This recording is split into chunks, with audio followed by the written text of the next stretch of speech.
Амансыздарбы, ардактуу телекөрүүчүлөр. Бүгүн биз дагы бир кыргыздын мыкты таланттуу инсандын үйүндө турабыз. Бул инсан ушул устачылык менен алектенет экен. Мына менин колумдагы бул вешликка кадимки эле кийим илгич жөн эле бир чириген эле көчөдө жаткан жыгачтан жасап койгон. Бирок бул үйгө канчалаган бир көрүк берип турат. Мына урматтуу телекөрүүчүлөр, мына ошол биз келген бүгүнкү Канат байкенин колунан кандай дагы буюмдар жасалат, сиздер менен бирге чогуу көрсөк.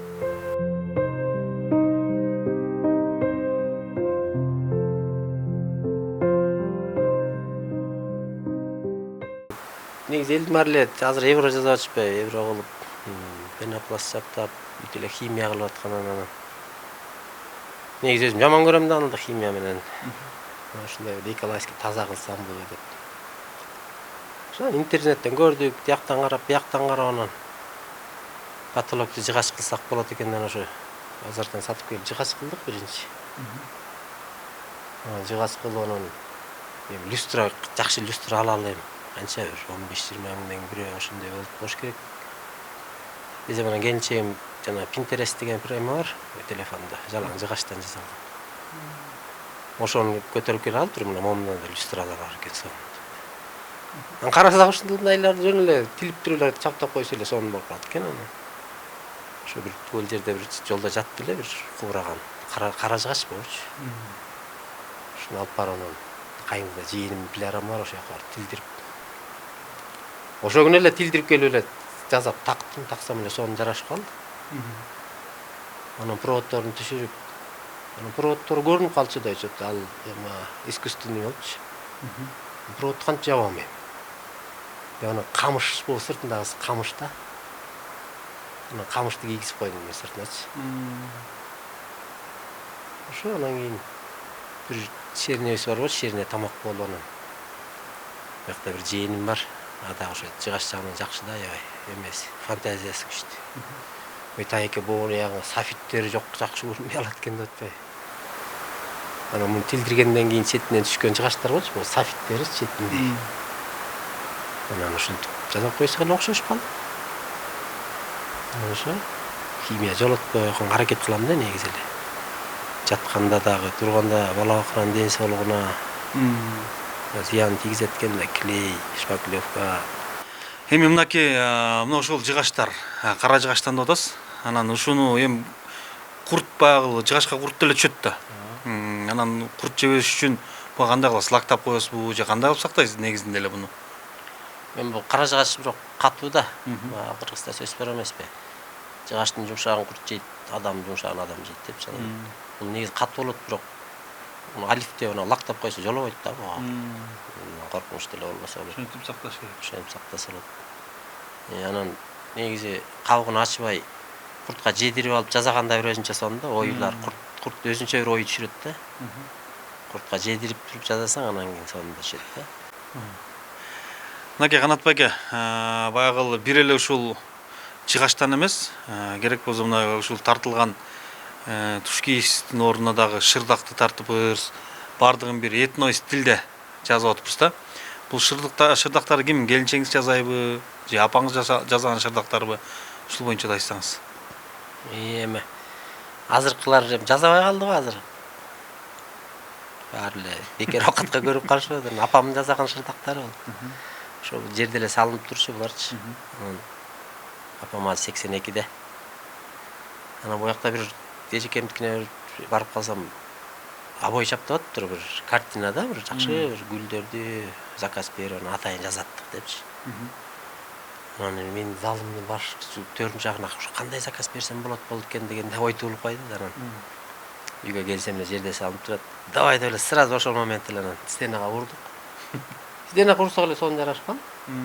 Анан булар да ошо дорожка катары болуп салынып турчу да, коем. Апамдын көзүнүн түрүсүндө илип коелу. Апам үйдө жок болчу. Анан илип коюп анан апам келгенде акчаны сүйүнгөнүн айтты. Бул эми өмүр бою тарыхта калат да. Апаң көз өтөт, атасын, апасын кармап калган ким бар? Баары өтөт, биз да өтөбүз дүйнөдөн. Бирок стенада илинип турса көпкө кызмат кылат экен да. Ошол максатта илип койгом. Балдарым, неберелерим көрсө экен деген тилектенчи. Урматтуу телекөрүүчүлөр, мынакей Канат байкенин кол өнөрчүлүгүн көрдүк, устачылыгын көрдүк. Аны менен катар эле айыл жер кезинде малчылык, дыйканчылык, анан жигитке 70 өнөр аздык кылат дегендей, ошону менен катар эле бирге бал ары кармайт экен. Мына ушуну Канат байке менен эшикке чыгып, чогуу көрсөк.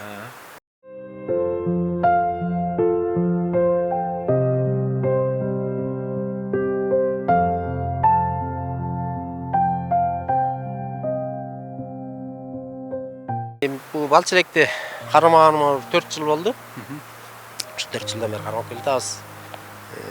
Башында дегенде эми жаңы эле ушу бизди бал челектин башталганын эң башына мартасам Шуңкар төр деген коомдук уюм түзгөнбүз да, ушул жаратылышты коргоо, урпактарга ата-бабалар калтырып кеткен жаныбарларды ошо биздин урпактарга жеткирүү деген максатта ушу айылда балдар чогулуп оммаладан түзүлгөн ушу уюмда.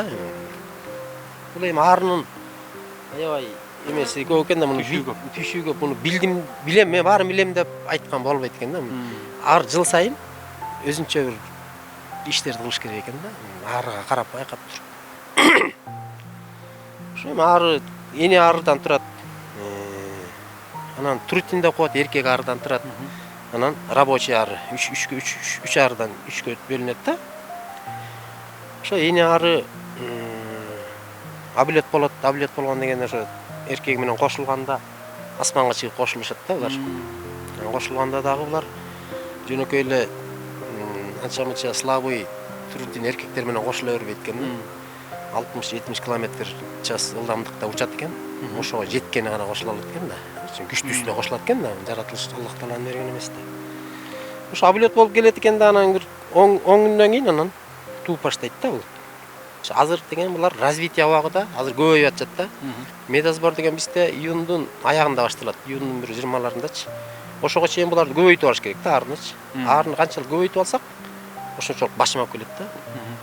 Биз деле көп киши болсок, бул огород башым эле тигип турабыз да. Туура. Ошондой эле да. Көп ары болсо башым эле толтуруп коет. Ошо развитие азыр ошо бала жаңы үйрөнөт, туулган, жаңы чоңоюп келаткандарына тамак беришибиз керек да.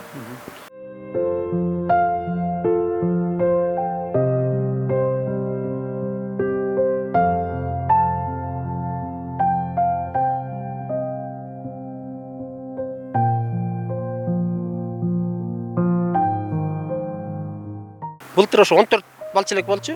14 бал челектен эми 2 жолу сыктык. 2 сыкканда ошо 470 кг, ошо жарым тоннадай бал алдык. Ошо жарым тонна мен үчүн аябай эле көп болду, эми жакшы. Аллага шүгүр деп. Ой, сонун алдык дедик, анан башкалар жана гүл кубалап алат да көрөчү. Бияк гүлдөсөм кубалап ат башына чейин кете берет. Алар 4-5 жол саат. Алар мындан да көп алат да. Сиздики ушул жерде эле? Меники ушул жерде эле 2 сыгам ошо жетет. Анан сатканын эми ошо эл үйрөндү, элди кичине үйрөттүк, тууган урук, кошуна колоң, досторго берип, ошо булардан 500дөн түшпөй эле саттык, жакшы киреше, жакшы эле болду буюрса. Мына ушул Тар суу айылына дагы баягы чет мамлекеттен туристтер көп келет эмеспи? Алар дагы ушу сиздин үйүңүзгө келип, жана жасаган эмгектериңиз биздин кыргыздын балдарынан алып турушабы келип? Биз ошол ушунун баарына себепкер болгон ушу жанакы Илбирс коомдук уюмунун жетекчилери ошо Зайыр деген жигит, анын жанында иштеген ушу Кенже деген бир таежем бар, ошолордун да салымы көп да.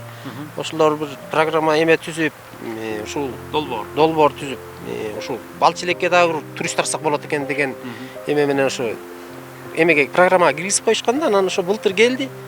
Аравиядан келди, Америкадан келди, Франциядан келди жетөө. Алар эмне кызат экен? Алар ушул Кыргызстанда таза бардыгы, таза өндүрүлгөн бал, ошону көрөбүз деп келишет экен да. Кандай болуп өндүрүлөт? Анан биз айтып беребиз. Так, эне ары мына момдой болот. Күнүнө 2000-2,5 миңден жумуртка тууйт.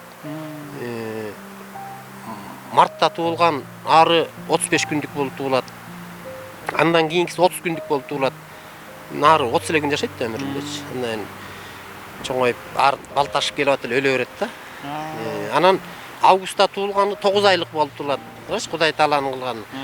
Эмнеге 9 айлык болуп туулат десе, например 30 күндөн өлүп атат да тигилерчи. 9 айлык болуп туулат, ушта кыштап жаска жетсин депчи. Жаска жетет.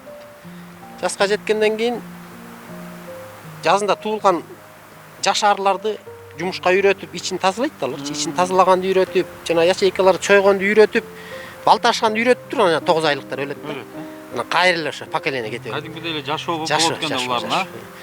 Эми ошону карабайсыз, 9 айлык кылып, күзгө кыштай турган арын өзүнчө кылып койгонун да айта алам. Негизи гене ары эмнеден өлөт? Ары деген сууктан өлбөйт экен да. Ары генеден өлөт экен.